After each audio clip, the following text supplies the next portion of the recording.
Hey guys, Tommy Carrigan with Tommy Untamed. We've got a great show coming up. Thank you for watching.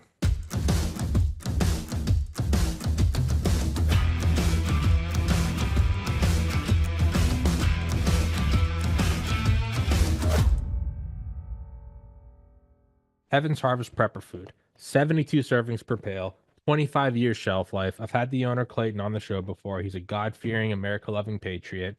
Get one of these, get a couple of them, throw them in your basement. It's good to have it, not need it, than to need it and not have it. If you don't want to do that, you can get their seeds. You can plant your own garden, so you don't even have to keep buying them. You can just get the goods and start your own, or you can even get freeze-dried fruits and vegetables like bananas, apples, strawberries, and raspberries. They support the show. It's an honest product. It's a good safety measure to have, and they keep my show free for you. So I'd implore you guys to please go to heavensharvest.com, use the link in the description, promo code TPC. Axios Fitness Coaching is a premium resource for holistic strength and conditioning services. Axios is best known for the Training Club, capital T, capital C, an exclusive community that prioritizes accountability, technique, diet, and nutrition. Everything you need to do to take action against the decay of the modern world. Whether you're looking to improve your physique, build strength, or just take care of your health and fitness, Axios will provide you with the solution that is effective and simple to execute.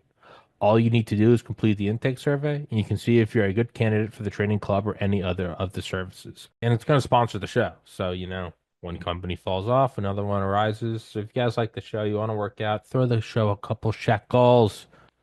Go take the survey. Thank you so much, guys. Higher ultraviolet exposure is associated with lower mortality. The United Kingdom is a high latitude and low sunlight country. Researchers there collected data on over 360,000 participants in a study of UV exposure via solarium use. When compared with non-users, solarium users had 15% risk lowered of all-cause mortality, 23% lower risk of cardiovascular mortality, 14% lower risk of cancer mortality, and a 12% lower risk of non-cardiovascular, non-cancer mortality.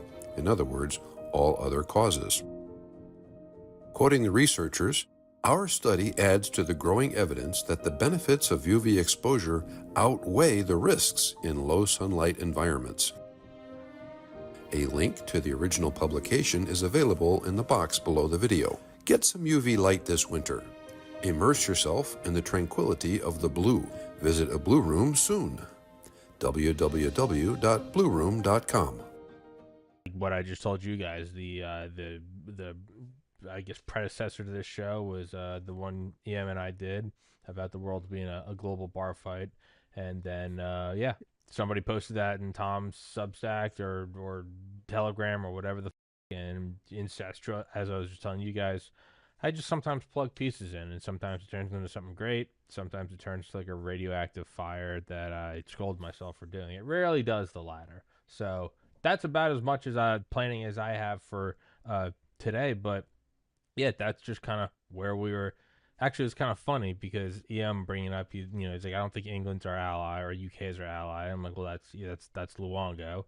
And then I had Clay Martin on the other day, and he was like, yeah, no, he's like, them. He's like, I think we're closer to Russia than we are to them. So I don't know. That just might be like a general stepping off point of like the rising tide of like, what does Europe contribute? And I love it, and I'm here for it, and I love it. Yeah. They don't even contribute pretty women anymore. So what do they got? Nothing. They really have nothing. They really Well, all the pretty women are in Eastern Europe, right? Exactly. Yeah. Like, oh my God. Like I don't, we don't, I don't need to like do podcasts with Eastern European hosts. It's female hosts. It's never a good time. I just have to turn the camera off to stop from drooling. Yeah, exactly. Yeah. I have a weakness. It's hey man, it's okay to have that. EM would, because you brought something up interesting when we talked about kind of like these not so subtle indicators or telegraphing that not only do we not have UK's back, like, hey guys, you want to go fight Russia, like, have fun, bring a lunch, but like, we're not picking you up.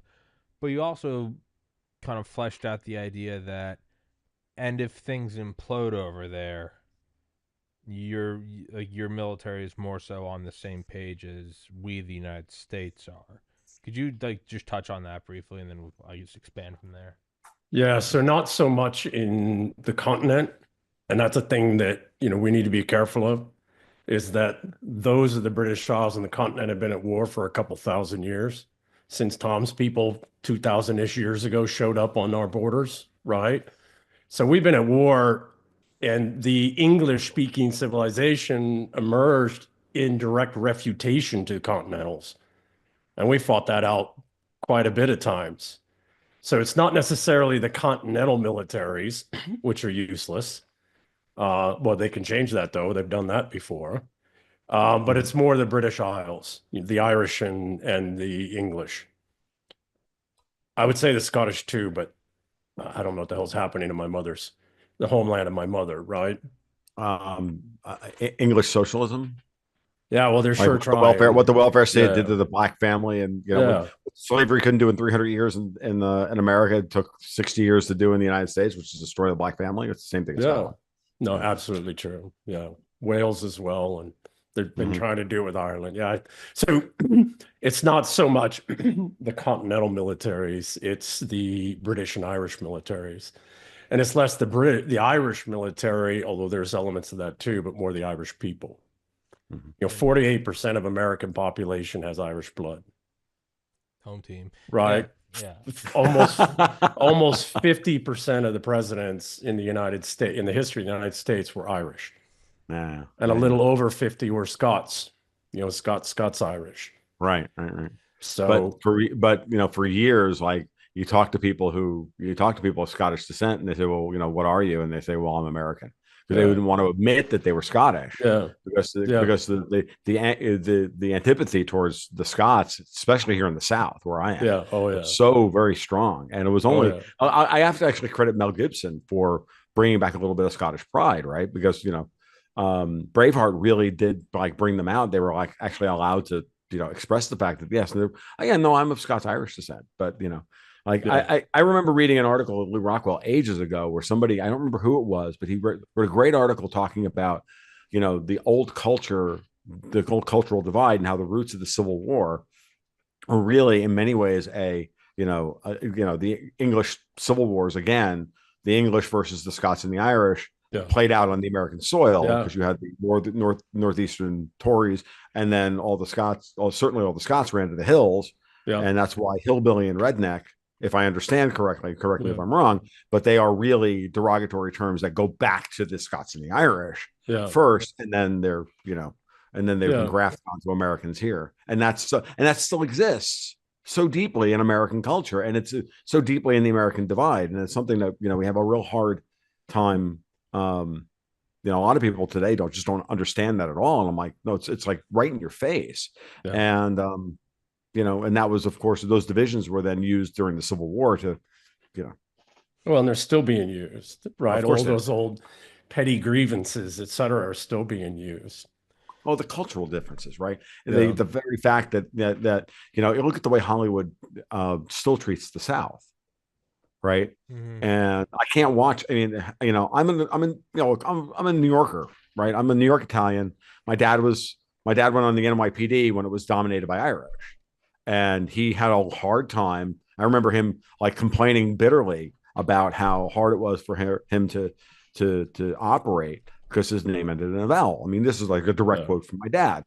And so there was always that within my household. But then I moved to the South when I went to school.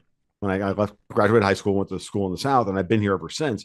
And to watch this as a transplanted New Yorker, and to be honest with you, recovering Yankee, I have nothing but sympathy for these people. Like, I get it. I get what the problem is, and I see it very, very clearly. When I go back to New York, it's like, and I rarely do, or when I interact with people from New York, in that area of the world, it's like night and day. They still think that they're all backward down here. Dude, I as someone that went to the University of Georgia, I went to high school in Atlanta, and I did my first 2 years of college at Valdosta, Georgia, which is deep south. And yeah, well, that's like 80 miles north of where I am. yeah, no, Valdosta, Like, it's right on the border, Valdosta right? is way down there.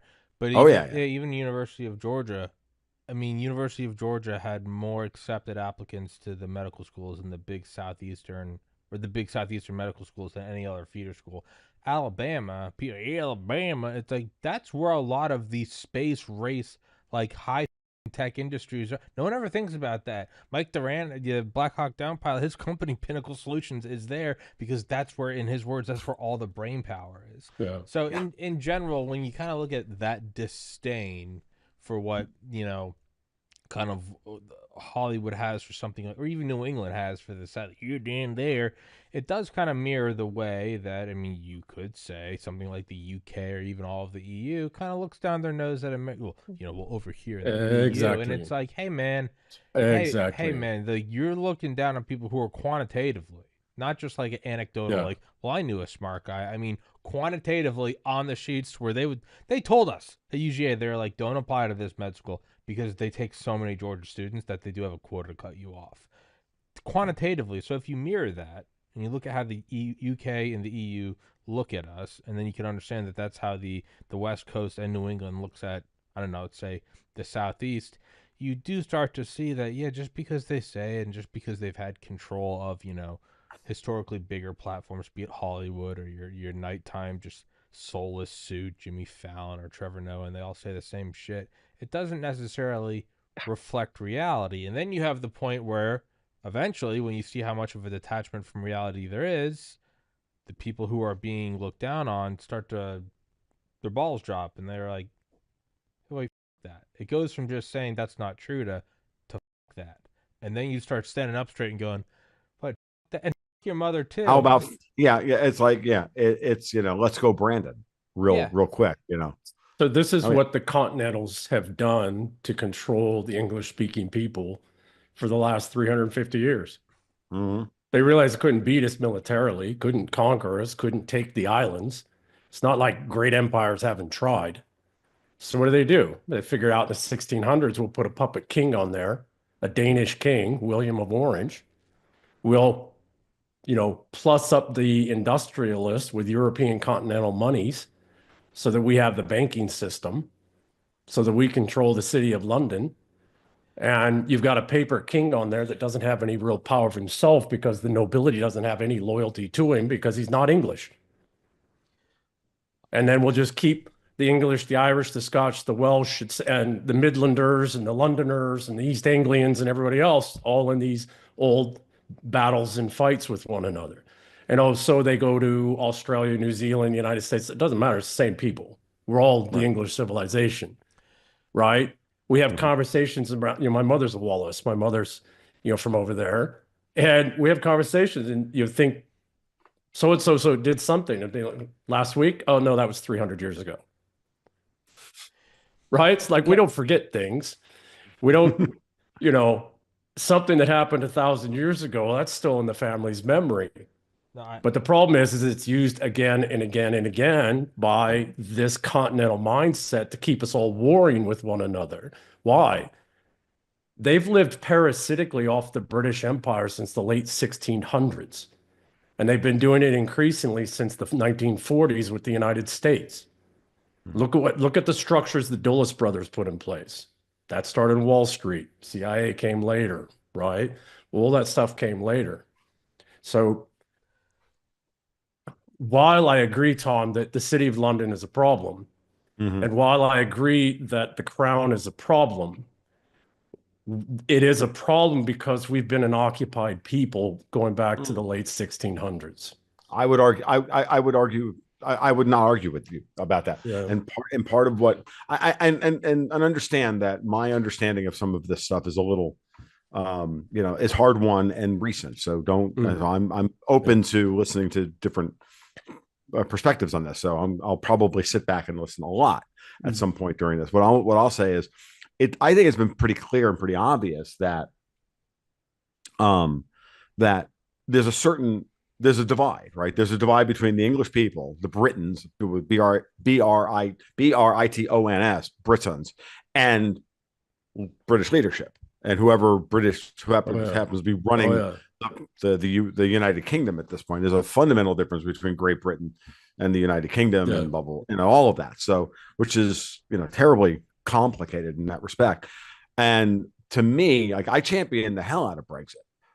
I mean, I spent every day because I could see how important I knew how important it was because I understood it was absolutely no different than what we saw here in the United States when Ron Paul hit the stage. And the remnant finally stood up, as Gary North used to put it. The remnant stood up and said, "This is enough." Yeah. And then the question was going to be, of course, how was it going to get co-opted? By whom and in what way, and how are they going to fight it? And you knew Brexit had to be the right thing because the European Union was so unbelievably against it, in the same way that they're against Trump, and the same way they're against anybody else who stands up to their enlightened ideas. Let's just put it that way. And I, of course, use that term with all due derision. Yeah. So, well, you down there in the South like to say, "Oh, bless their little heart." Oh, bless their heart. Oh, bless their heart. Oh, bless your heart. Oh yeah. I the first time I ran into that, I was like, oh, I felt for it about 2 times. And then I'm like, you're not really happy with me, are you? Yeah. Bless their heart. Yeah. No, bless your heart. That's my response to European continentals. Oh, bless their little heart. Oh, bless your little hearts. Exactly. No, that's good. That's very good. I like it. 100,000-foot view, though. I mean, kind of what's going on. A Reznik view? Yeah, Reznik, yes. But like, what I'm seeing right now, it's a great view. It's just, it accelerates too fast. But what they're doing right now, in general, though, what is the very like, if you just had to like you get 5 seconds to look at the map and you go, and you get 1 sentence to say what it is. USAID to the border, to NATO, to the tariffs in general, is this not at the highest level deglobalization, or do you think this is a move to poke Europe to get them to start paying and shoring up and getting involved, which in a sense is not really deglobalization, that's more of a building up of NATO? Is it, or is there? I think we're Brexiting from the 1680s. I think we're Brexiting from Westphalia. And I know sometimes when I don't understand what someone says, sometimes I say explain that for the audience, but I'm trying to be very honest. I don't know what the fuck that means. Can you explain that to me? Can you explain that for the audience? By that I mean me.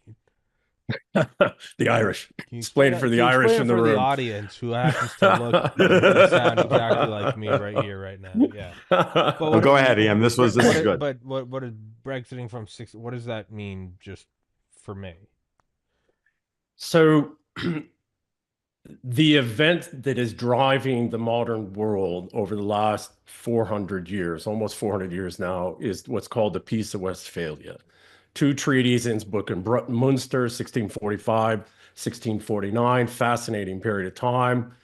What it was the transition from hereditary princes to merchant princes and bankers as the ones who are guiding and driving and owning the ship. That didn't happen quite in the British Isles, which was, beginning to become an empire under the British East Indies Company, because it had a very strong hereditary monarchy and nobility and was quite successful. And Henry VIII had broken from the Catholic Church quite substantially, and they had fought that out under Elizabeth. And so there wasn't their ability to do this religious warfare in the British Isles that they were able to do on the continent to put themselves into power. So they took a king out. They worked with the Congress, Pym, the parliamentarian, the industrialists. They used the guilds, regulators, and their bully boys, and they tore the king down, King Charles I, who was fighting for the people, to try and prevent all of this. Cromwell came in. Cromwell tries to do the same thing, although in his, dictatorial way. And I'm no fan of Cromwell, but I understand him. Cromwell's son was set up to, for all intents and purposes, be the next king, although not titularly. Although Cromwell's the only man buried as a king in the United Kingdom that wasn't a king. And I believe he's in Westminster there, but I could be mistaken about that. But the point is that the fight that had happened on the continent that led to this Westphalian world, right? This Westphalian modern world based off of banking, finance, international trade, the quote unquote rule of law, nation states, etc. that was basically the end of feudalism. We fought it in the United Kingdom, what would become the United Kingdom in the British Isles for about 40 years, 50 years. Cromwell's son proved to be incapable of playing this game at this, the 100,000 foot game, the 25,000, 100,000 foot game.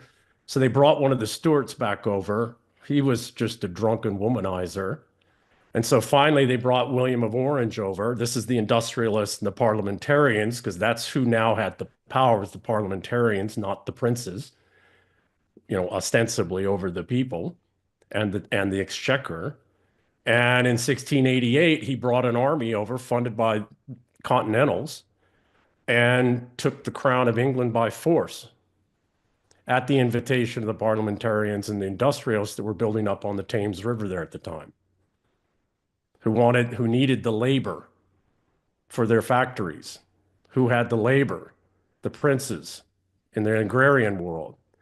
And so what happened in 1688 is this thing called the Glorious Revolution, which is the biggest PR stunt in the history of the world. It was anything but.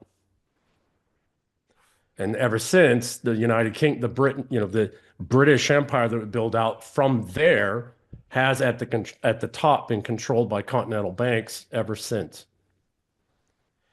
And so, how does that factor into the formation of the Bank of England in 1694? It's a direct extension of that. Right. Comes directly out of that, because what was happening is the British Isle, the Continentals still had all their own conflicts. The British Isles weren't caught up in that. And they had an empire that was building out around the world. Well, you've got to infiltrate that empire. You got to control that empire. You got to use that energy and impulse and drive. Well, how do you do that? You control the city of London. You control the king on the throne. You make sure the king never has enough real power so that they're safe and secure on their own. And you build up the parliamentarians that you own. And you transition power from hereditary princes to merchant princes. Yeah, go ahead. And then you control the monetary system. Correct.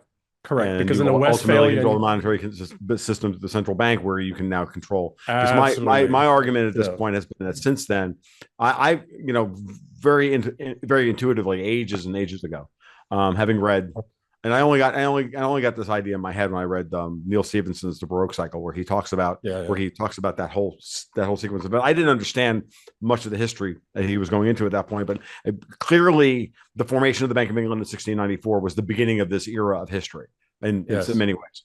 Yes. And so what I've been saying is that what we need is we're coming to the end of this period of history where that style of central bank control of currency and currency arbitrage has to end. We have to get to an end of that, and the only way we get to an end of that is, again, to get rid of the central banks and go back to hard currency and a world that's going to be ruled by tariffs and and comparative advantage, as opposed to, and hard currency, as opposed to issuing debt effectively to now we've morphed it now into a system of debt against labor as the unit of currency, which is effectively slavery. This is now we live in a feudal world. We don't live in a post-feudal world. We live in a feudal world. The system is that we're enslaved to the bondholders. That's who we're owned by. Yes. So, for generations to come. We're more in so that's what Westphalia really was. It was a slaver system. It was a unaccountable slaver system where you were owned. And I mean, now it's to such a degree of slavery, it's not just tax, wage, and debt slavery. Now it's right down to our cells are enslaved to pharmaceuticals, or our attention networks are enslaved to social media, right? They've been able to get right down, and I know we hate to say the name, but the Nazis did an extraordinary job, medical research and all this kind of stuff in the 30s and 40s.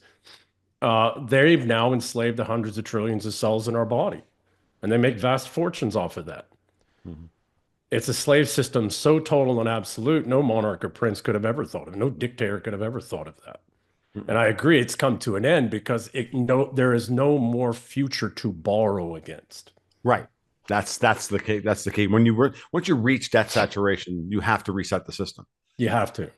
You have to. Now the again, question is, and to Stevenson's credit as a writer, he understood that. He wrote the end of the story first, Cryptonomicon. Then he went back and filled in the history, and he saw it. Then it's too bad that Neil's gone like off the loony deep end and turned into like a carbon copy Seattle leftist. Like, going, oh my God, what happened to that guy?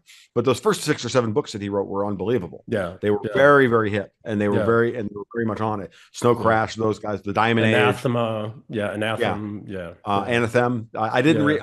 My wife read Anathem. I didn't read it. It's brilliant.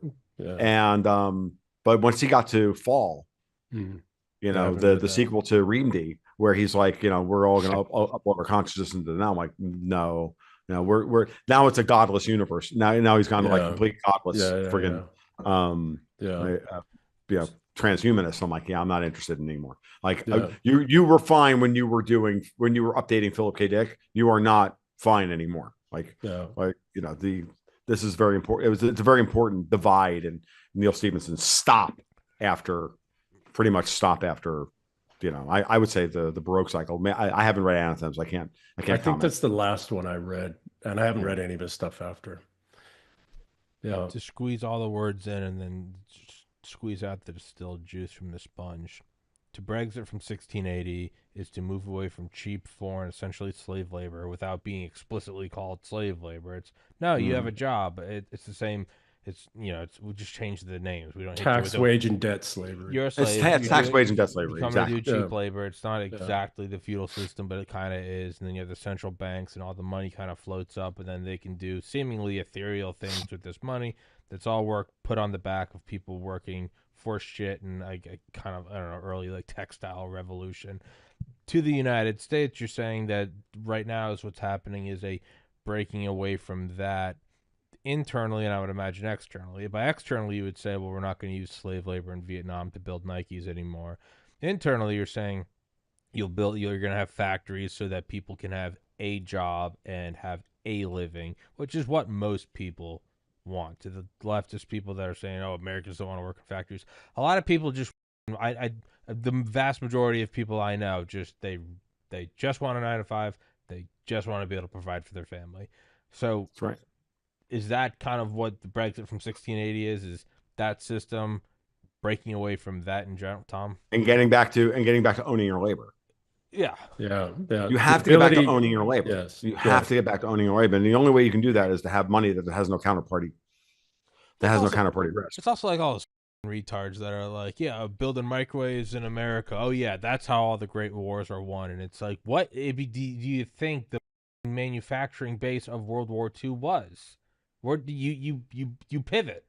You don't need microwaves, but it's the same shit. The microwave came out of radar. But I know, but it's just anything. It's like, you used to make shoelaces, now you're gonna be making parachutes for airborne soldiers. Oh, you made cars. Can you make the walls a little thicker? Now it's a tank. It's like that's where it comes from. So on like a much deeper level, it's like this is also like truly a national security thing in terms of. So the fundamental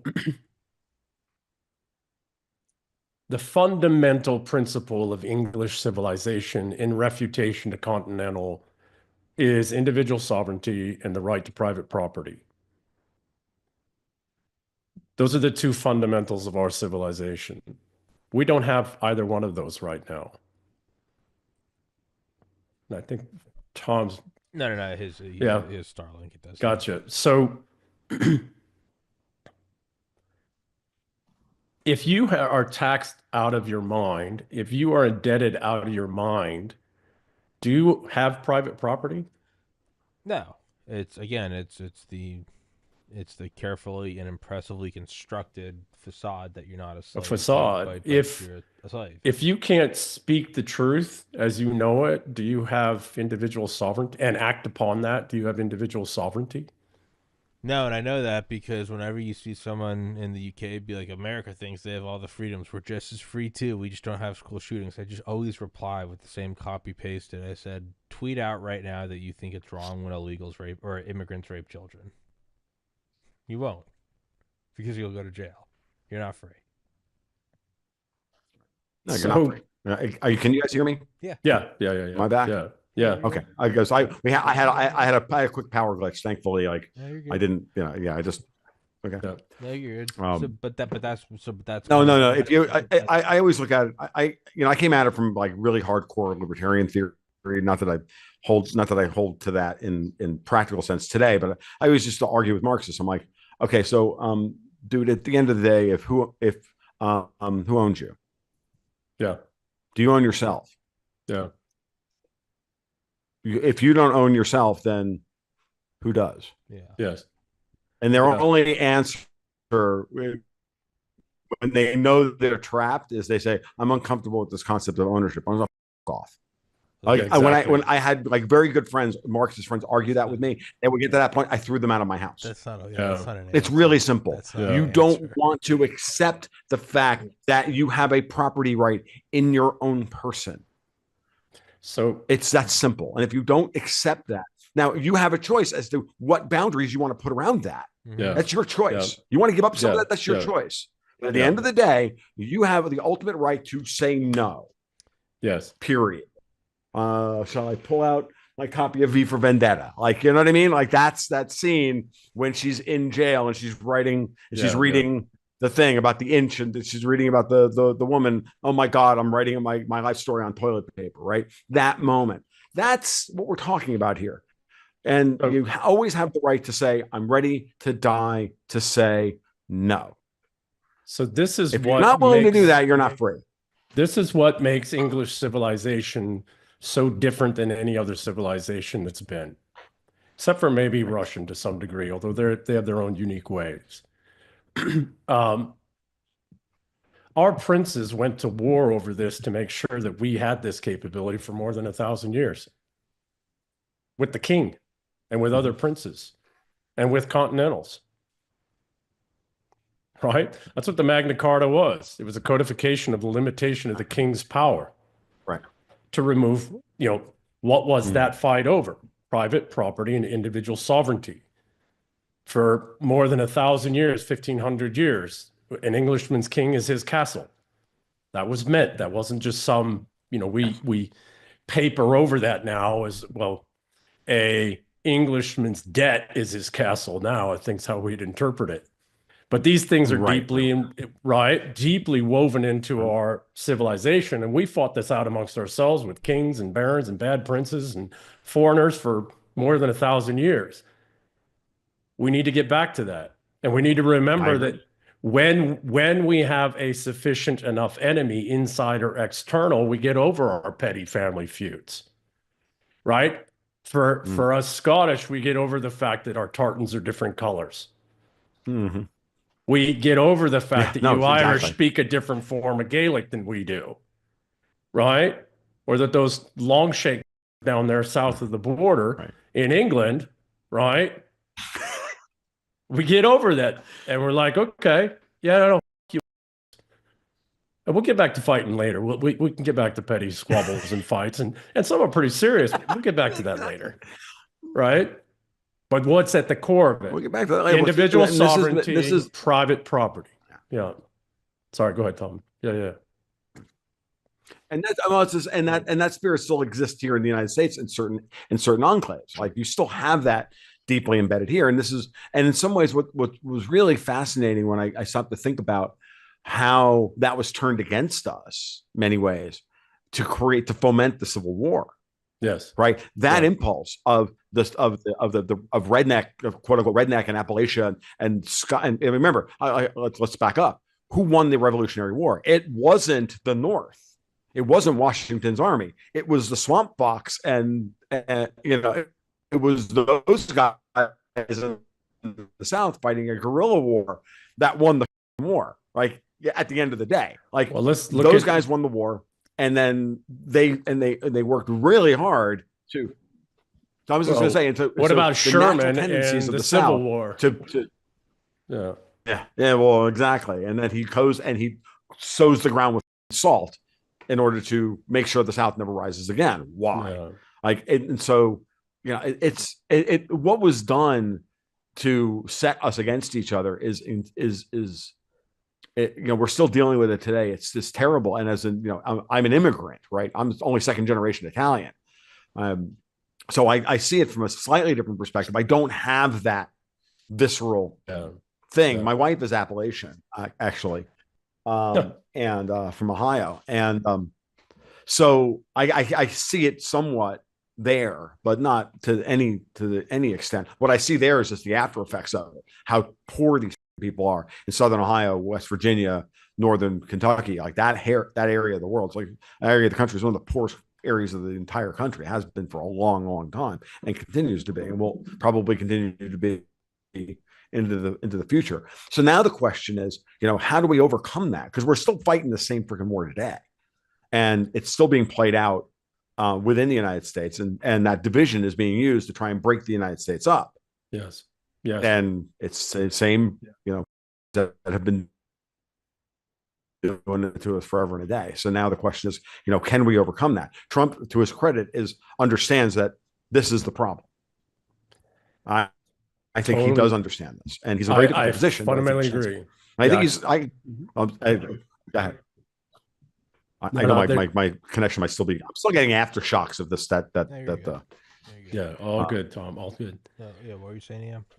Well, this is why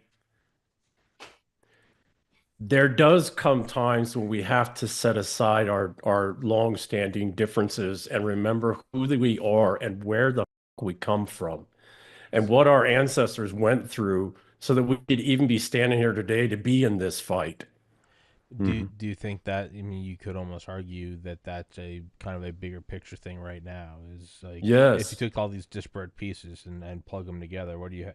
Zip up the borders, have the English. Okay. Well, no, like zip up the borders. Okay. USAID, stop the flow of shit out, and then it's reshoring jobs, bring that shit back in. What does it really do? Man, that lowers a lot of tensions when a lot less people are on the brink of not being able to pay or not being able to have a job, or a lot less people dropping dead of fentanyl. Well, why are they doing fentanyl? Well, because they're in the factory got hollowed out and sent to China in the 90s. Yeah. In a sense, that's a bulwark against, it's like they say, a nuclear family is a bulwark against tyranny, because you have that happy home where you rely on one another. It's kind of a bulwark against external forces fomenting civil war within. It's a lot harder to get it. It's easy in 2020 when there's a fever pitch and a static in the air. It's a lot harder when most people are just like, you don't get involved in stupid shit if you have like a solid job with benefits. You really don't. You might get too drunk on a weekend, but for the most part, you're not putting on an Antifa mask and throwing a brick through a Cybertruck. If you're like, well, if you're getting chased down the street and I notice you're not throwing bricks. They're throwing, they're throwing Molotov cocktails. That's a signal. No, the Molotov cocktail is an absolute signal. Very important. Well, but still, point being reinforced. This is a way to bulwark against it. Yeah. Here's the problem we have, though, with that. So totally agree with you, but there's a problem with it, which is an a priori assumption that's not true. Okay? And I saw this in Special Forces when I went and did that for my midlife crisis in my 40s. We kept going into these parts of the world, and if we just built out infrastructure and economics, these people were all going to get along. Yeah. And it was all going to work out. And we dumped tons of money into these places and all this knowledge and expertise. No. What it turns out is, it turns out what you do is you have to give them you have to help them reconnect with their last shared identity. You help them do that. And then you bring some of the other they'll figure that stuff out. It's astounding. Right. Communities don't need vast sums of money and all this other stuff and all this, white guy knowledge. And it's not just white guys now, but, white guy school knowledge. They don't need that. What they need is a sense of purpose. They need the commons restored to them. And one of the commons that is the most fundamental is your identity. And we find this with guys with brain injuries. We're getting them, myself included, when I was dealing with my own. We could do all the physical brain injury recovery. We can do all the sophisticated medical stuff. But if a guy doesn't rebuild his identity stack with who he is now after the injuries and how that's all changed from who he was before, nothing will work. And out at 3 to 5 years down the road, with no sign, he'll just kill himself out of nowhere. Why? Because turns out we're not the economy. We're not our job. We're not these things. We're an identity. We're a people first. And so we've got to reconnect with that, or none of the efforts the oligarchs and princes are doing are going to work, because all the divides, all the things that keep us apart they're still going to be there. Let me clarify. You're correct in that it is an incorrect assumption. We saw that with nation building. We saw that with, well, if we let China into the democratic world, no, they won't. I get all that. I should clarify. We've already seen it work in the U.S., so it's more of it's not the let's go to Sierra Leone and give them elementary schools. Like, I don't know if that's going to work. I guess my point is like, we already saw it work here. It's like, let's go back to that. It has worked before. We have had you're always going to have problems, but we have had like a unified America, 4th of July, NASCAR, monster trucks.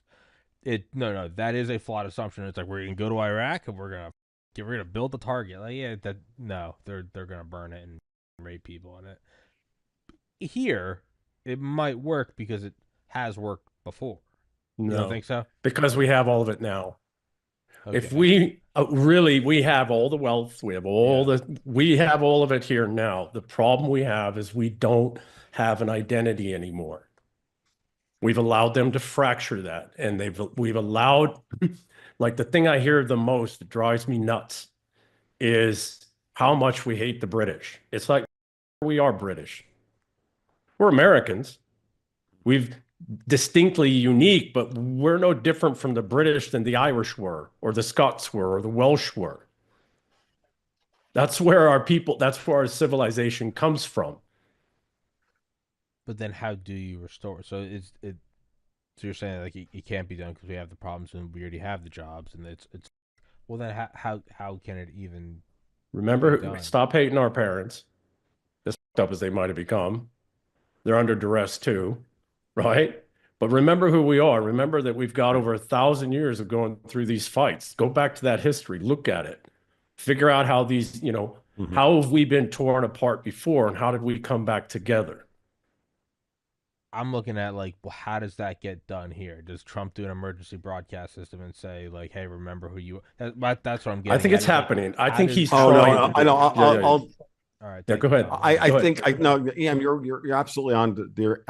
This is one of the things that I've noted about what Trump, I think, is trying to do. Yeah. I think he's trying to I think he's trying to liberate everybody. He's trying to liberate Americans and Canadians. That false divide between Americans and Canadians. It's all bullshit. Like Canada was effectively populated. The Laurentian elites are just the Tories who got their asses kicked, and they ran up to Ontario, took the place over, and then set up anti-USA the same way that they set up, it's the same. Same fight. Yeah. Problem. Now you can trace back. You have to liberate Canada. You've got to liberate the entire Commonwealth. Yes. And then after that, you have to also liberate the individual countries of Europe. To get back to who they are, because the Italians have to reclaim Italy for Italians. The French have to. That's what I mean by that. I don't mean that we not become us. one big. No. No, not us. It's a different world. I agree. Totally agree with you. Agree with you. What I mean is that we have to get rid of this oligarchic mindset, this transnational oligarchic mindset that there should be big blocks of people. This is and we're all interchangeable. We don't have shared Western values. No. That's a phrase. You get pissed off when we hate the British. I get pissed off with shared Western values. I get pissed off with Judeo-Christian tradition. There is no Judeo-Christian tradition. They created that shit in the 1950s. Yeah. I'm with you. Like bullshit. Totally with you. Like that's No, I'm totally with you. It's Italy for Italians, Hungary for Hungarians. Yep.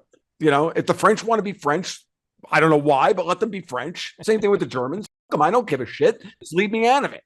Yeah, I totally. My family came over here a century ago to escape nasty Italian fascism and what was happening in Italy at the time, aughts through the teens. My father was the youngest of 11. They spoke English in the household. My grandparents were dead by the time they were in their early 60s. I never met them. By the time my dad and dad had kids, as the youngest of 11, they were both dead, right? His brothers all fought in World War II. And they all died in their fifth. They all died of effectively the after effects of PTSD and were fighting in the war. Like 3 or 4 of them, they all had we don't have replacement children within my family. Thanks to, and these people came over and then fought and then went and fought for America, for the idea of America, for the idea of that was exactly what you're talking about. And they were sold that, and then the family was effectively destroyed. My family is going to be dead. My lineage will be gone in 2 generations.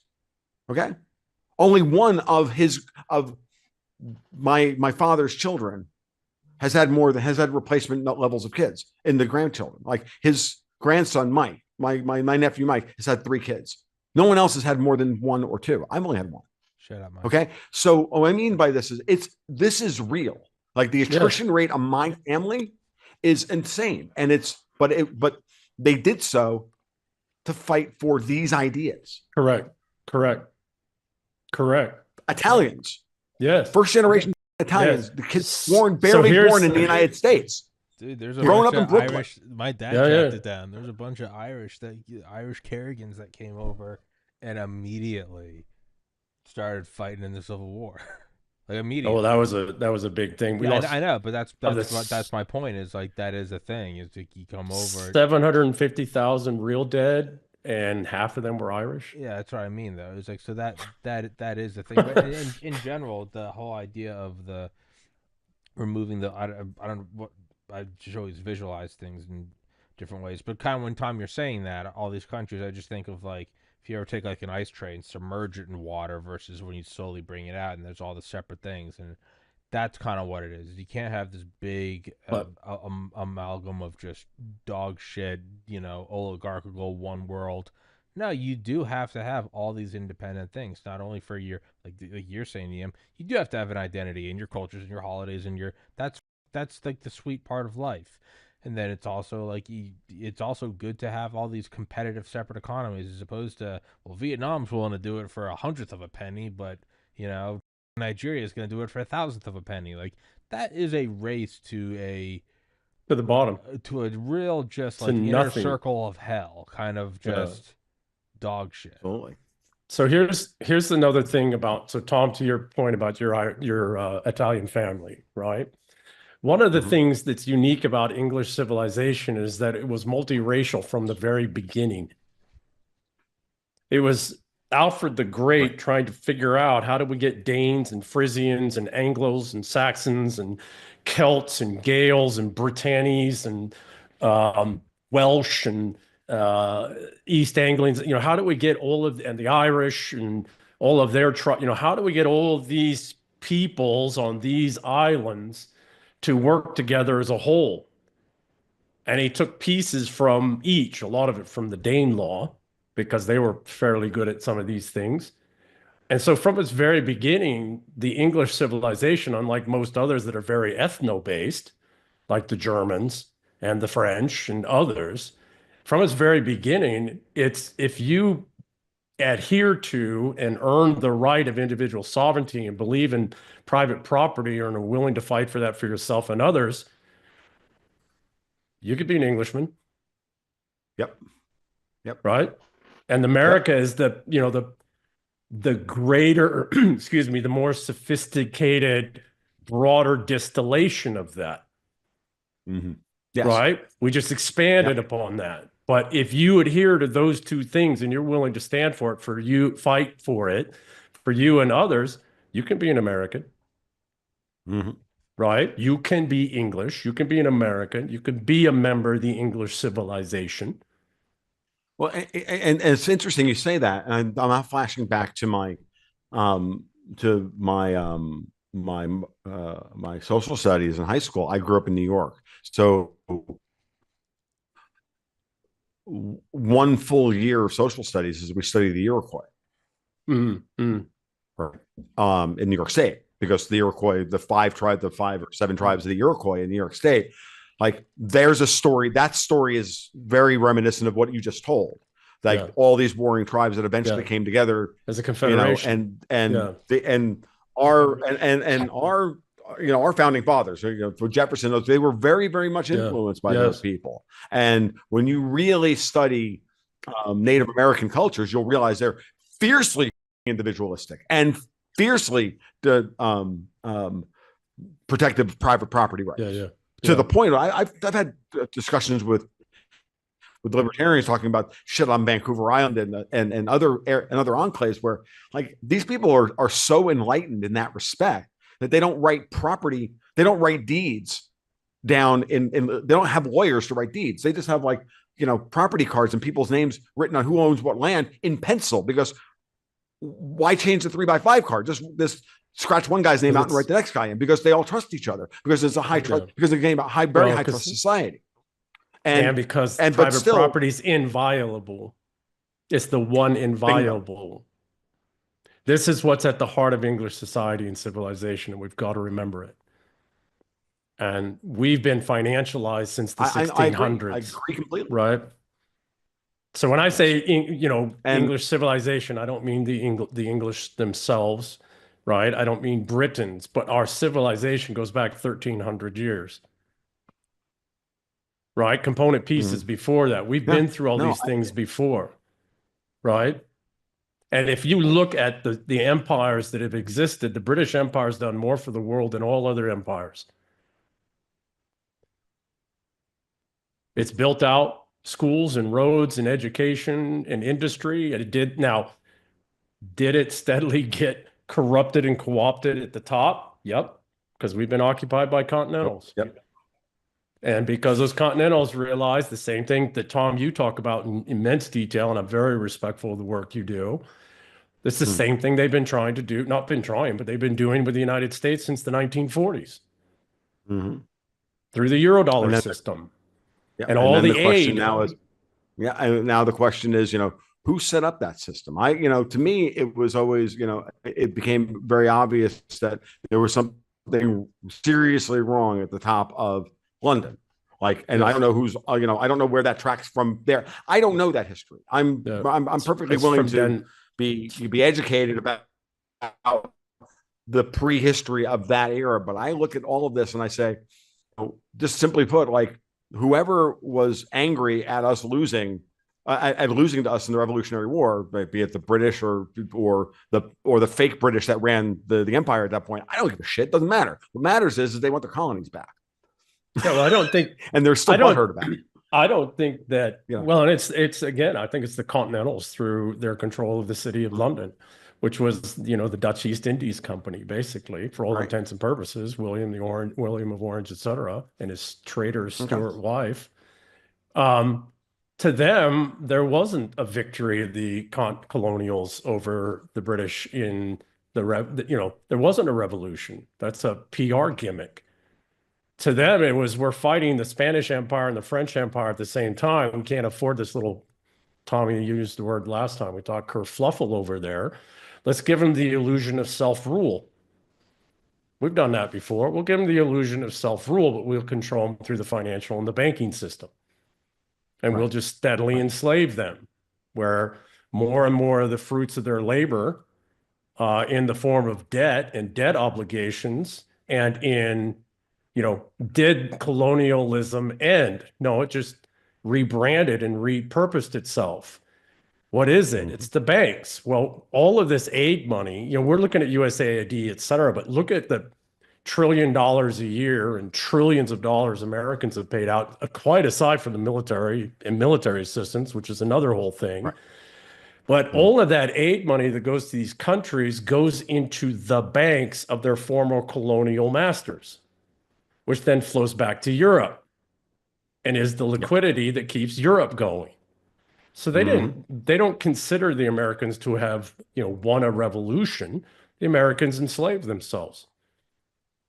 And now, as you know, you've articulated very well, Tom, the American oligarchs and princes have had enough, and they got SOFR in place, and they'd had enough in the 1950s and 60s, right? And so they killed the president, scared all the oligarch families back into line. So It's taken, I think, 60 years for the oligarchs in the United States and some equivalents in the UK, actual nobles, to be prepared to take on this occupation so that we can finally have a real Brexit. But it's not the one from 2019 or 16 or whenever it is. It's the 1688 Brexit. Right. Yeah. No, that's in effect been my read on this as well. I didn't take it all the way back to that, connected all the way there. I looked at it from not, and I didn't just look at it from I've been mostly looking at it from a. It's funny you say all this. In recent times, in the last year or so, I did an article for the newsletter where I traced some building on some work from Richard Poe about the trade deficit that the United States had with Europe. Specifically, he was looking at, of course, the trade deficit we had, the trade periods of trade deficit and surplus that we had in the United States. Right? Like, to your point, is what I'm getting at, which is that after the Cornwallis surrenders at Yorktown, continental Europe still controls the American financial system because we're just the purveyor of raw materials. The factories are all over in Europe. All we can, we can't build a durable system. And they knew from the beginning that they had to stop. They had to ensure we never built out our own industrial base, because if we did, then we would no longer need them. And so that came to a head right around the quote unquote Civil War, what we like to call down here the recent unpleasantness.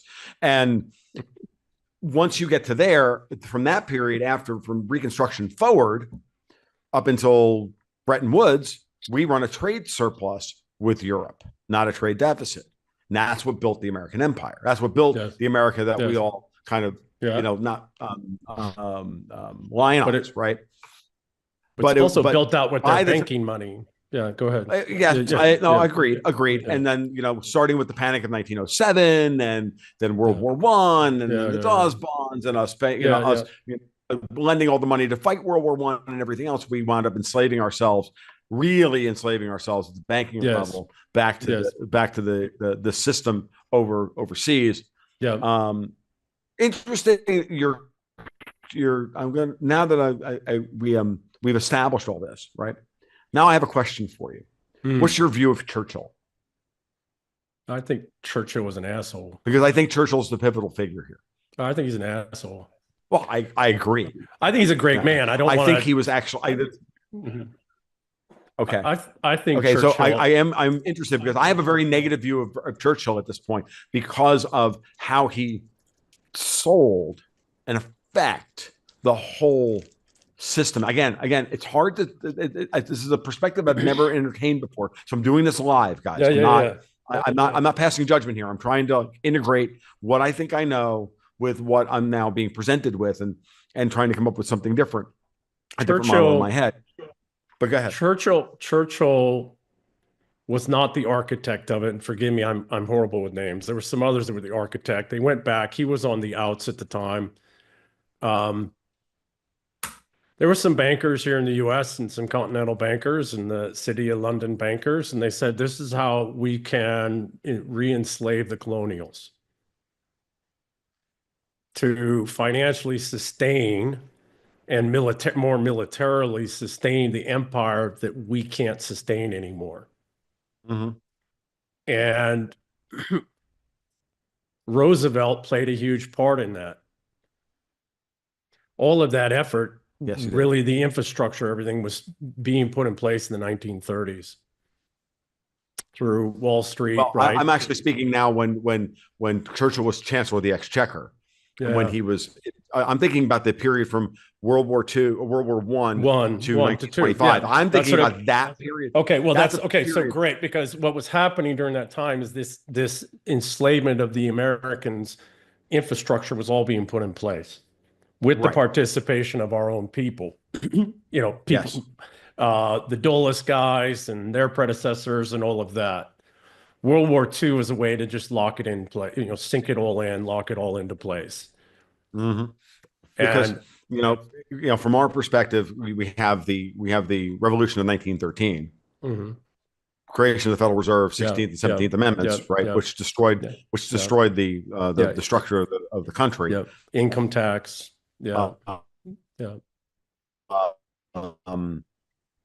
Income tax that now the states could no longer advocate for themselves. But I think it starts with the Panic of 1907 in many ways, because we had to create a moment in time where we had to have some kind of lender of last resort for the nascent commercial paper market, because we were now creating something that the world hadn't seen before, which was commercial paper, not government paper. Right. I mean, in many ways, I mean, that was the big thing at that moment. And so I'm trying to, like, because Churchill had a choice in 1920 or 1923, putting the pound back to its original conversion rate to gold pre-war is what set the stage for World War II. I don't think Churchill had a choice. And I think that's a good question. That's maybe an open question. The empire, the British Empire. So again, because the colonial banks and the colonial system had siphoning so much of the economic activity and capabilities of the British Empire for so long, that by the late 1800s, the British Empire was bankrupt, irrecoverably so. And to such a point that, how many of the Gilded Age daughters and sons went and married back into the British aristocracy and plus them back up financially. Look at the Astors and others. So by the late 1800s, the siphoning of the productivity of the British Empire, so much of that had gone over to the continental banks through the city of London that the British Empire was beyond bankrupt. So I don't believe Churchill really had a choice. Does it make him a good guy? Oh, hell no. But I don't think he had a choice. Where I really am unhappy, and who the hell am I, but is that we had our own bankers, our own industrialists, our own parliamentarian people here that helped put the infrastructure in place that would enslave us to continental Europe through the city of London till this very day. Right. And this has been the big problem in many ways. I'm thinking now about like it's funny, like the Dawes bonds are a very, very interesting moment. I don't know if you know anything about this. I don't. The Americans attempt. Okay, so Charles Dawes was the vice president of the United States in 2020, in 1924. Yeah. Right. So post German hyperinflation. The Germans are hyperinflated because they had to pay back their Treaty of Versailles debt in gold. So they hyperinflated to get gold in order to pay the Versailles debt. And then what the Americans put in place, what Dawes argued for and got done, was to create these Dawes bonds, which were effectively a circle jerk, where American banks paid back. They lent the money to Germany. Germany then paid back the British and the French, who paid us back. But it was all basically the same pile of money.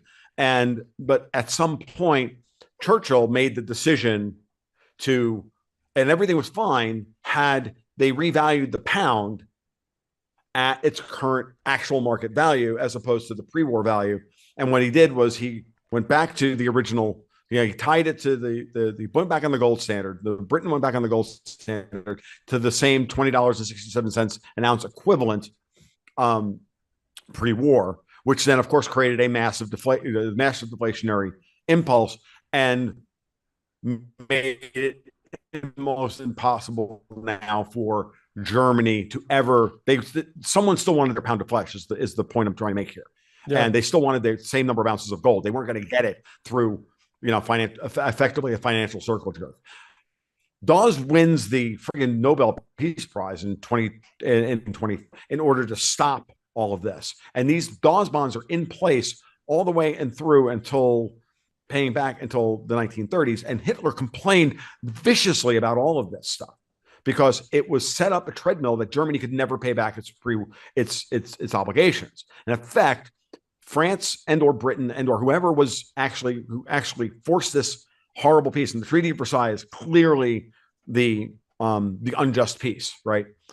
of our age. Hitler wanted that. Well, he knew he could never pay that back, and no matter what he did. And at some point, he finally said, "Look, I've paid enough." And he repudiated the rest of the Dawes, the balance of the Dawes bonds in the early 1930s. And that's actually what caused the banking crisis in the United States of 1932 and 1933.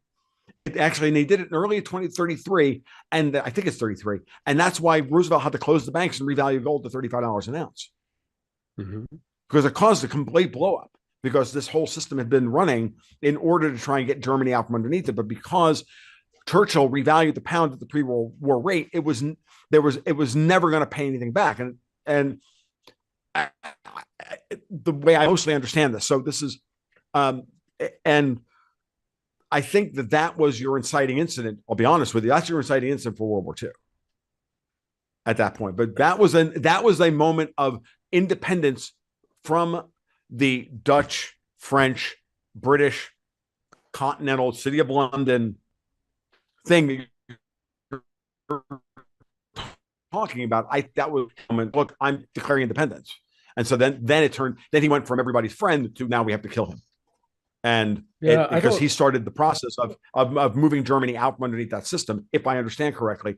I am not trying to rewrite history relative to Hitler. Okay. I have a different okay, that's thought. fine. I'm happy to hear your take of it. That's kind of the take I've gotten to this point. I don't know that I'm correct. Well, I think you're absolutely right on the mechanics. Absolutely right. I don't, as to why did Churchill do what he did and why did things play out the way they did, I can't help but think that the whole Hitler Nazi thing was created specifically to bring about exactly what it did, was reindustrialization through slave labor by, killing off the, creating disgust responses using the Marxist. The point being is that I believe that by when the tally for the cost of World War I was finally looked at across Europe, across the United Kingdom, right, the British Empire, that cost was so vast that no amount of financial machinations was going to address it. And so it was committed at that point. We're going to have to, the only way in which we can do this, because we can't drop energy costs to zero. They didn't have nuclear capabilities, et cetera, at the time. And, they didn't have the climate change green stuff at the time, which hasn't worked. But point being, that, the only way that they were going to be able to pay this amount of debt from the industrial scale slaughter and expenditures of World War I was exactly what they did. The only way they're going to re-plus up the banks and the financial system, re-collateralize, right?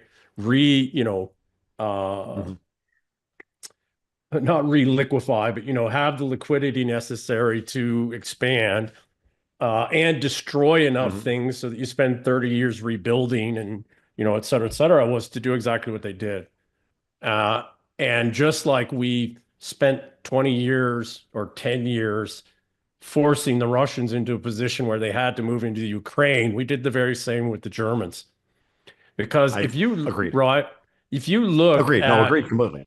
At the and again, I keep coming back to Dulles brothers because they're right in the center of it. Was it Allen Dulles was a banker for the Nazis? So was Poppy Bush. Same with Poppy Bush, right? So if you have bankrupted three empires, you didn't know that, Tommy? No, I know all this. I just always laugh at I always E.H. Harriman, Brown Brothers, all that shit. No, I know. I always can't help but laugh when I just it's like when who was it? Gary Webb, George Marshall was found dead. The guy that blew the whistle on the cocaine, and they found in his trunk on a piece of paper Poppy Bush's personal. Sometimes I just chuckle. Okay, so just so you guys know, I grew up in Highland Mills, New York, which is just down the road from Harriman, New York. The town named after Harriman. Okay, that's his place. That's his center. It was his center of power. For sake, my sisters got their AA from Harriman Community College. Like, dude, it's like literally right down the road from my high school. Hoot is there's nothing else to do but it's so I just look back and you just see like how evil all of the incestuous strings are. You can't help but chuckle. Doesn't make it right. Well, you have to, right? It's called macabre humor, right? You gotta laugh at. Here's and I appreciate the conversation. It's all Dr. Strangelove, folks. Like every day, all day, every day. It's all Dr. Strangelove. Yeah. So I remember, Tom, maybe a year or two ago, I sent you a message about Marxists versus Nazis, and you had articulated that you didn't really see a distinction, and it didn't really matter. I think and maybe at the time it didn't, right? Because we were dealing, but this is my genuine concern, because the same pattern 100 years later, or almost exactly 100 years later, is playing out again the same. And to your credit, the vice president and some others, there were ways that they try to use the financial machine, the financial system, to fix the problem. But there were other factions that didn't want to fix the problem that way and didn't want to allow that. And they wanted the eugenicist, slaughter, slave labor, theft of assets, less than 1/10 of 1% of ever which were ever restored. And they wanted to kill all the undesirables. And they wanted to draw the Germans into a position where the Germans would be killing themselves over how evil they had been for generations to come.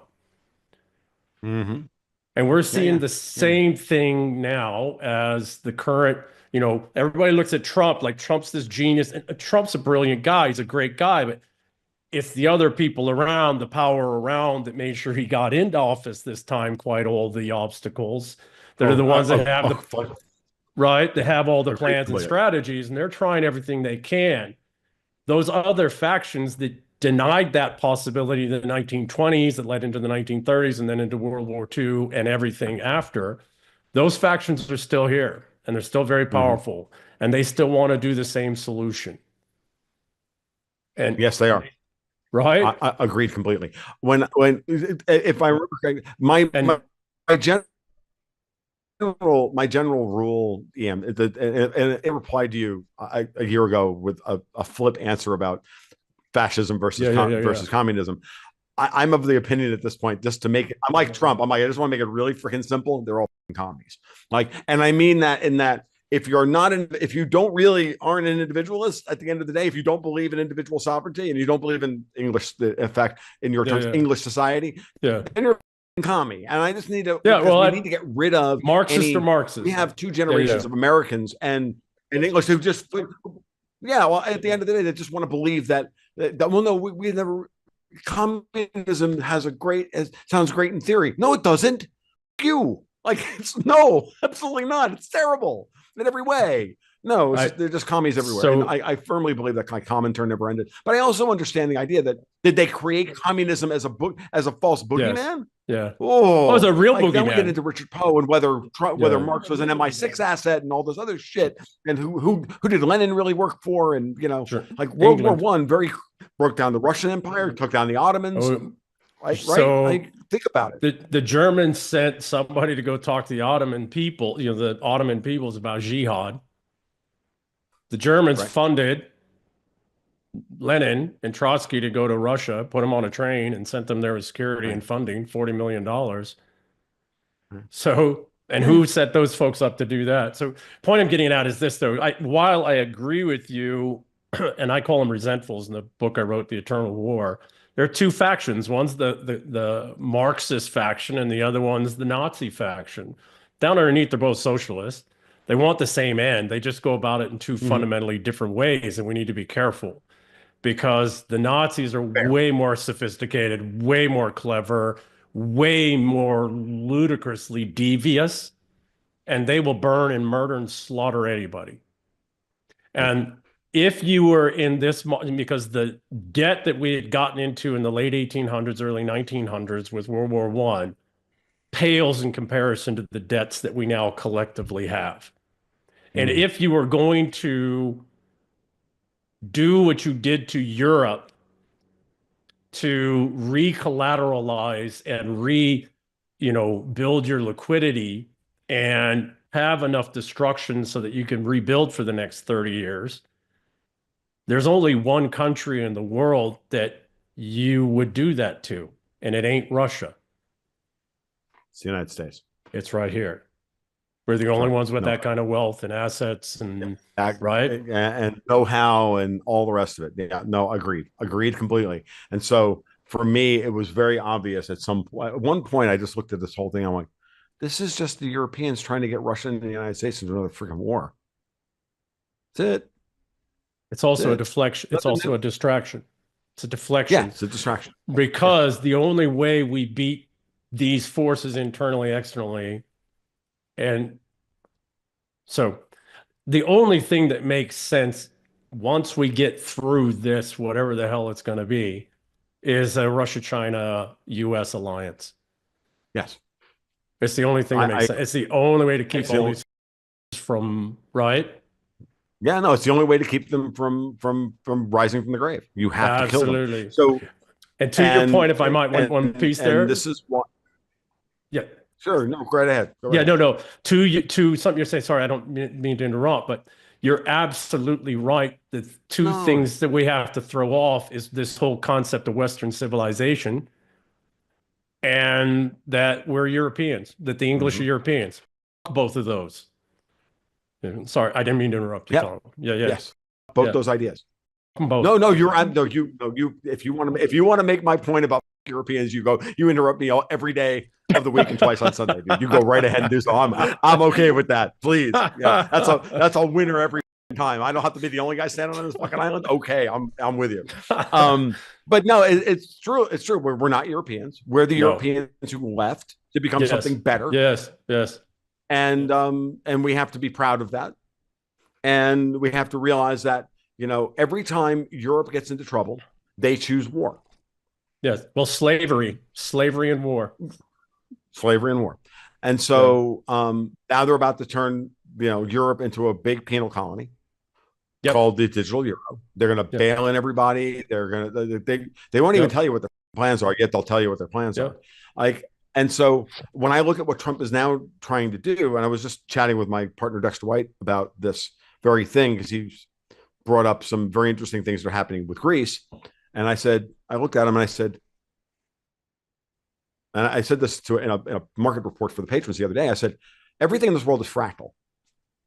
Like, if you look at what's happening in Ukraine right now, Russia is working in such a way as to create rump Ukraine with no access to the Black Sea. They're going to get Odessa by hook or crook. Eventually, in their time, in their space, they're going to get Odessa. And the Brits and the Europeans are going to be very big mad that they've lost access to the northern coast of the Black Sea, which is why they're trying to shore up with the biggest air base in NATO in Romania, which is why Kemal Georgescu cannot become president or not become the head of Romania. Yeah. The United States is shoring up Greece, moving assets out of Poland and Germany. Some of those are going to Greece. Some of them are coming home. Some of them are going to other places.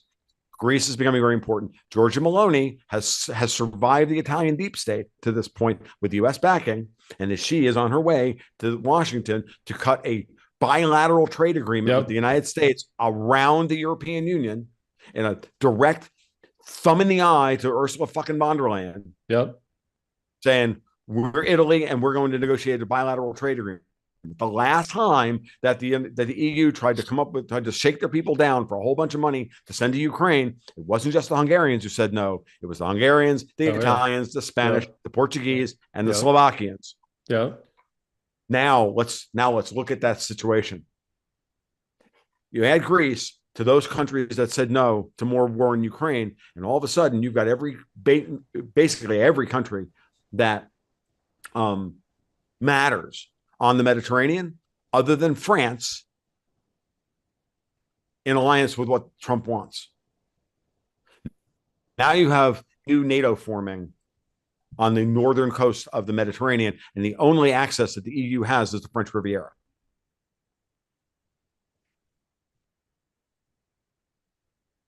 Am I still here? Did you lose me? Yeah, Yeah, I got you. Did I you got get you. out? Did you get old? Yeah. All I heard was you other guys than froze for a second. France. Yeah, all I heard was other than France. Yeah. Other than France, and France, all the coast that the French have is the French Riviera. Yeah. Which, if that was ever like industrial port material, it would have been. It's not. Yeah. It's the French Yeah, Riviera. yeah. So, Yeah. what do you see? The British still control Gibraltar. Spain wants to go populist. Portugal will do whatever Portugal wants to do. Italy is the linchpin in all of this. The Greeks have the best friggin' navy in the entirety of Europe. And Trump's really not all that upset with Erdogan moving into Syria. No. As a buffer state between Iran and Israel. Yes. And with Erdogan the largest army in NATO. And Erdogan just snuffed out a color revolution against him. Yes. So now all of a sudden, there is no way. So of course, what do these people do? They install Mark Carney into Canada because they need collateral somewhere. Yeah. And Canada's the last place they can get it. That wasn't Europe that did that. That was Larry Fink. Oh, our problem is Our problem. Okay, now here, explain that one. I want to hear that. That's an interesting. I hadn't heard that before. Expound on that, real. Okay, so what was the whole? And you posted on this, I think this morning or last night, and I totally agree. What was the whole tariff thing? It was a probe, right? I'm an electrical engineer. I got a background in semiconductor electrical engineer. I got a problem with a board. What do? I don't send a current through it because I'm going to get reactance and capacitance and inductance, right? So I set a pulse, and then I see where it bleeds out, that it shouldn't be bleeding out. And then I trace down those leads. I work on those. And then I come at another oblique angle at another entry point, and I feed a pulse into there, and I see again, right? And then I work through. Right. Okay. That's exactly what the tariff thing was.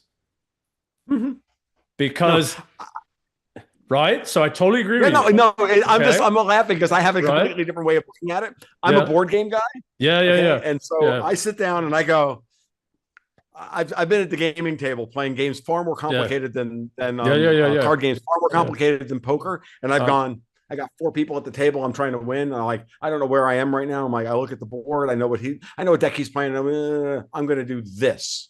Yeah. And I make that move. And if the other 4 people at the table all groan, yes, I know I've done exactly the right thing. I've got a firing solution in my head. Well, they just same thing. I don't play board games, but Sid Meier's Civilization, I cut my teeth on that. Right. But also a very good game for that kind of thing. Yes. Oh yeah. Especially if you put it up on the higher difficulty levels. Yes. But that's what that is, right? It's, and our enemy, our most dangerous enemy is not in Europe, it's in Wall Street. And it's the financialist versus the banks.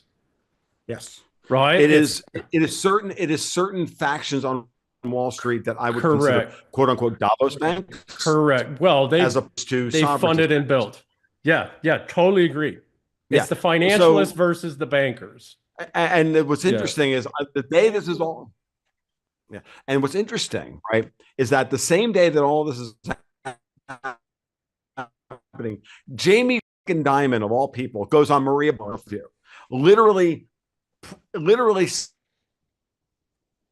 what blah blah blah. He's literally giving you the playbook. Yes. Literally saying, my read on Dimon was absolutely correct. Yes. And his problem is he's fighting against Bank of New York Mellon. Yeah. Probably Citigroup. Yep. What's the other one? Bank of New York Mellon's the big one, by the way, because that traces back to Edmund Safra and Bill Browder and all that. Yeah. And all that shit, right? And that's where I get in. I start sitting down and chatting with Martin Armstrong. All of a sudden, I get another 16 levels of history lesson over the last 50 years, right? Yeah. So, but the big problem, and what I've noted is when I read. So yesterday, I read that article on Zero Hedge where they were explaining what was happening with the basis trade. Yeah. And don't glaze over on this. This is good. You'll like this. And I read this yesterday morning, and I'm like, so Zero Hedge is out there explaining the problem, right? All these big hedge funds. Citadel, Millennium, a few others, and I'm going to assume, for the lack of a better, I'm going to assume that these people are all shit.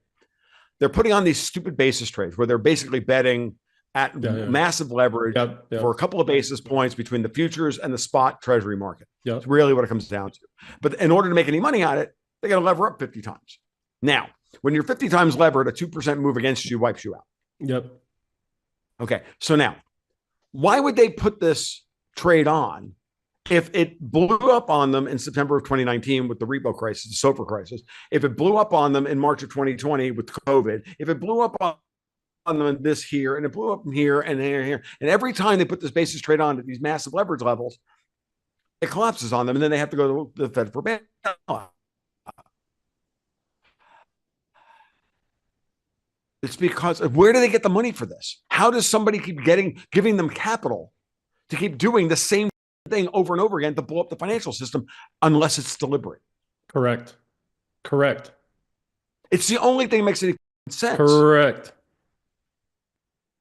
So someone's dumping money into these things in order to use them to create a nuclear bomb to set off in the middle of the financial system when for the last 4 years, the Europeans have been gorging on long-dated U.S. treasuries in order to control bond yields and do yield curve control. And they're sitting on a pile. I mean, everybody's like screaming at China. Well, China dump all their treasury bonds. I was on with Sputnik yesterday. They wanted to talk about this. China's got $700 billion worth of treasuries. They're not interesting. The Europeans have $3.4 trillion. Yes. The Bank of England is the Bank of England and its subsidiaries are the biggest holder of U.S. treasuries in the world. When you factor in the Bank of England, the Bank of Ireland, Canada, the British Virgin Islands, Bermuda, the Caymans. Now all of a sudden it's like it's $1.8 trillion. Spider's web. And you add in the whole spider's web. It's all sevens, tens. It's all sevens, tens, 20s, and 30s, folks. It's not ones and twos. They've been selling the 30s and buying the twos to create a yield curve inversion, to sell a recession, and then they drop this bomb right as the equity markets are at their most vulnerable. And what does Trump do in the middle of the day? We'll put an 90-day hold on all the tariffs. Psych. He's brilliant. He knew exactly what he was doing. Exactly. Dissent was there when Soros blew up the Bank of England. Exactly. So we're going to see more of this. Every fucking day we're going to see more of it. What we have to see now. So the fight isn't yet. We're not in it yet. The fight's 3 to 5 years from now. We're just building up. Now we need to know. So that old Buffett saying, right? Not Jimmy Buffett, but Warren Buffett, right? Warren Buffett said, "You can't tell if somebody's covered until the tide goes out." Not cheeseburger in paradise. What's wrong? That guy. Sorry, I thought I'd make a bad joke. Not cheeseburger in paradise. No. Well, as long as it's 5 o'clock somewhere. Yeah. Okay. The other guy. Where we are. The other one. Yeah, the other guy, the old fella, who lost his second in command, Charlie Munger. What we're seeing. Okay, so these three massive financial institutions are propping most everything up, and they're all fake. BlackRock, Vanguard, and State Street. And they've got all this retirement obligations for all these boomers who are aging out. And how the hell are they going to pay all that? Right? And then we got all the other, the worst part about all three of those companies is that they're not very big companies. They're fake companies. Correct. They're they're $40 to $50 billion businesses that control $20 trillion worth of assets. Yes. Like, I'm sorry, but Jamie, I remember doing a balance sheet read on BlackRock one day, and in the middle of this, I went about 3 years ago. I went, well, BlackRock's got $40 billion worth of his home shareholder equequity. Yeah. Like Jamie Dimon can buy that tomorrow. Yeah. Hostile takeover. He can bankrupt BlackRock in an hour. Yeah. I remember literally sitting in Miami after doing a speaking gig. I was at a hotel in Miami where I had done a speaking gig to a bunch of high net worth investors. We're sitting out on the balcony. We're sitting out there. Everybody's got their cigars and a double rye, and I'm like, so everyone, I'm Jamie Dimon. I'm looking at BlackRock. hey, John, over at Goldman, Yeah. what do you think? Well, Morgan, the guy over at Morgan, David, what do you think? Like BlackRock, nice business. Wouldn't you want to own it? Yeah. I'll take 25%. You take 10, take 10, you take 10. We'll get rid of that Fink guy tomorrow. Because he just tried to shake down our buddy Jerome. Correct. So this is where we are. Where we are right now is in the early parts of a war. What do? You send out scouts and you send out probes and you test their capabilities and you test who's who. And then you wait to see what comes and back. You find out where you see how they respond. Correct. And you find out who's really loyal to them and you. And you find out who's on the fence and who might open, right? So that's where we are right now. Fun times ahead for anybody who can see it. But ultimately, what I believe fundamentally is going to happen is we are going to do the final Brexit that gets us out of the 1688 world. DM, I am with you 100%, dude. Like, and if we can do it, and if we can do it, it unlocks, right? It unlocks. It would be the equivalent of Constantine defeating the Praetorians and their emperor at the Battle of Milvian Bridge in 312. And then the Byzantium Empire emerges out of that. It would literally be that kind of a moment. I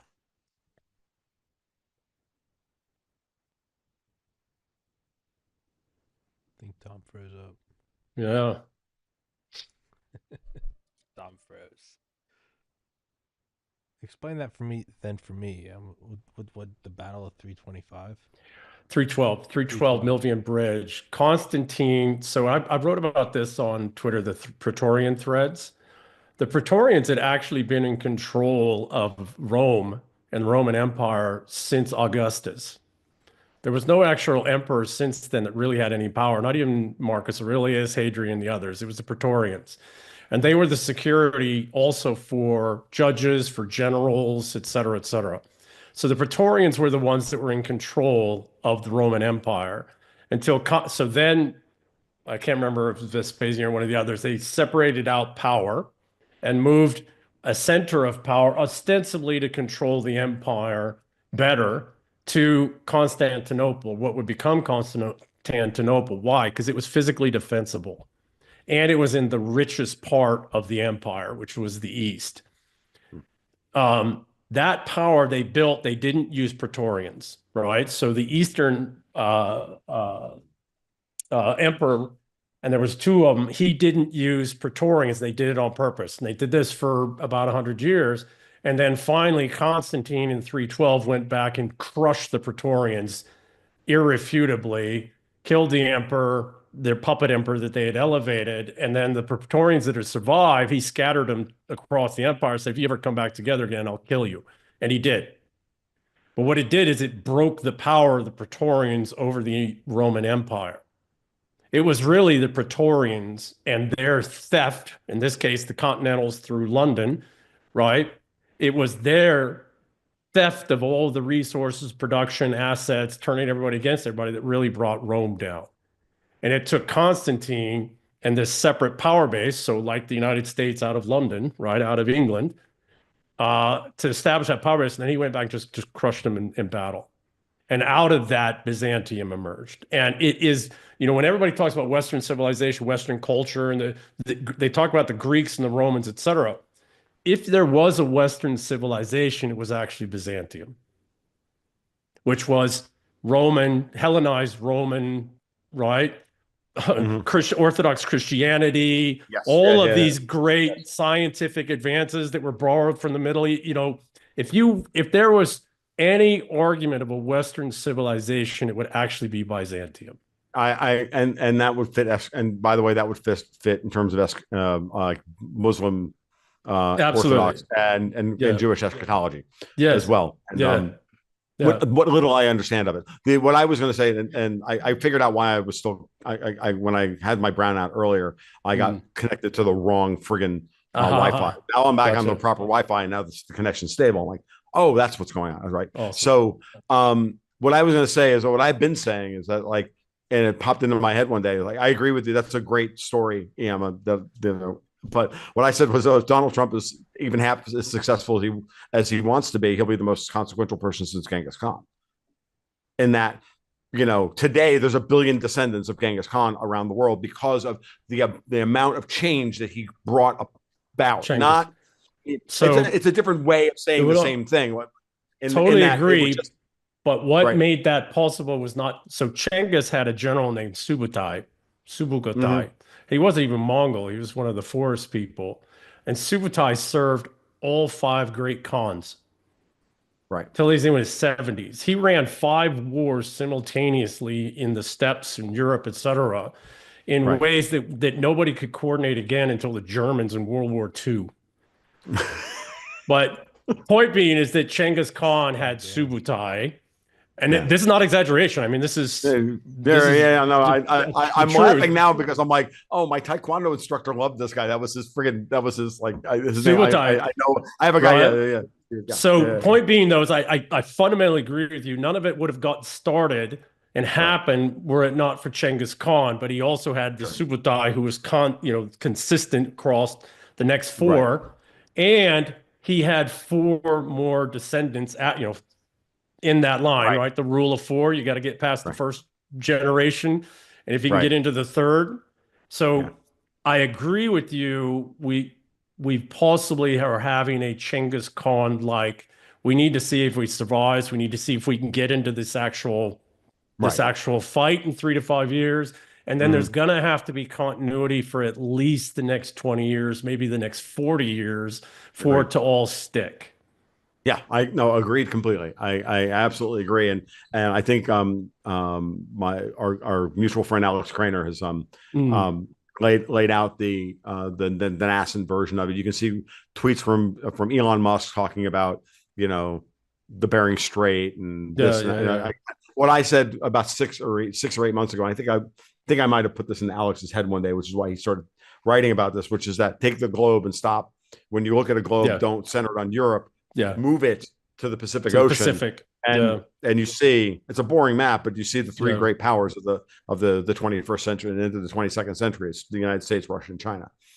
And I saw another variant of that where they, you take the Mercator map and you flip it upside down and you see China, US, Russia is a ring, right? It's the base and everything else is sitting on top of that. There's another great way to do that. Flip the map upside down, and we are the base. And it's very obvious as to why that needs to happen. And of course, it's the main reason why everybody wants to stop it from happening. Yeah. So the one piece in there is Canada, and I have a suspicion. Because we're already seeing Alberta pull away and other things. I have a suspicion that there are some of the Commonwealth assets that the United States is going to acquire from Britain and from the Crown so that we can recapitalize them so they can so we don't completely leave them on the board as an enemy. And that's another piece. We can't. We don't want to. They still got too much capacities, too much ability to cause too much chaos and harm in the world. Right. Agreed. The Commonwealth is still real. 2 billion people. Yeah. We have to. It's really, really important. I think that's I've heard this story, and I think it's a fairy tale personally about that effectively Canada's already in receivership, and that and that I think that's a complete story, I think it's complete nonsense. But it's very clear. I'm in contact with the people with Alberta. I'm going to be in Calgary in a month, actually. Awesome. And I'll be renewing ties with the people out there. And the question now is really, is Danielle Smith the real deal, or can she be dragged kicking and screaming across the line to be the real deal? And I think it's all going to come down to what happens at the April 28th election. But I'll tell you right now that they are going to fight like hell to retain Canada, and they don't have any cards. No, I don't think they have any cards. We can't let them have Canada. No, cannot let because that's the natural resources they need to plus up their militaries and go straight Nazi again. And we need to have and we need to have a land bridge with Alaska. It's just that simple. And I so agree. we're going to need Alberta, British Columbia. They can leave Vancouver as a Chinese city state, and then we'll Kowloon too. Kowloon City too. yeah, Kowloon, yeah, exactly, and that'll be fine. And then we'll kick them into the ocean at that point, or that's fine. We'll leave it there, and then they'll let the Chinese have their port of entry, but we know where they come in from. Yeah, That's fine. yeah. I want the Yukon. I think we just love solved all the Yukon. world's problems. Yeah, I think we're good. Well, if only we had more kids so that we could bust up. I got started very late, and we So tried did I. to have a second one. It didn't work, but we did Yeah. our best. We're now encouraging our daughter, who's turning 19 on Sunday, to have a basketball team. But what are we going to do? It's the only time There I'll you ever invoke a shitty game like basketball in a positive light. go. Everybody should have 5 children. Awesome. I was gonna say, Tom, we can keep going, but I know you said before. I would like to. Yeah, I would like to at least make an appearance in there and yell at Dave and tell him Pizzagate was real. Yeah. Shut up, Dave. Because they're probably if I'm this late, I have already become a chicken. And many other things. Whenever I do a show with Dave, I know the playbook. You need to go in there and show up late, but just start mag dumping. Don't go in. Yeah, at that point I'm going to be like, always hit Jim because start with a frag. Yeah, no. Yeah, Throw a frag in. Go at Jim first because he's very gentle and sweet. He never expects it. Yeah, he is. Dave's He's too nice. Then you go at Dave when Dave's in a hysterical of laughing. There's a method. Go kill him. There's a method. For everybody listening, please go in the descriptions. Please go. Well, it's not live. I don't know why I said listening. Go follow them on Twitter. Go follow his YouTube, your blog, your Substack, your Patreon. All that shit is in there. Gentlemen, we'll do it again.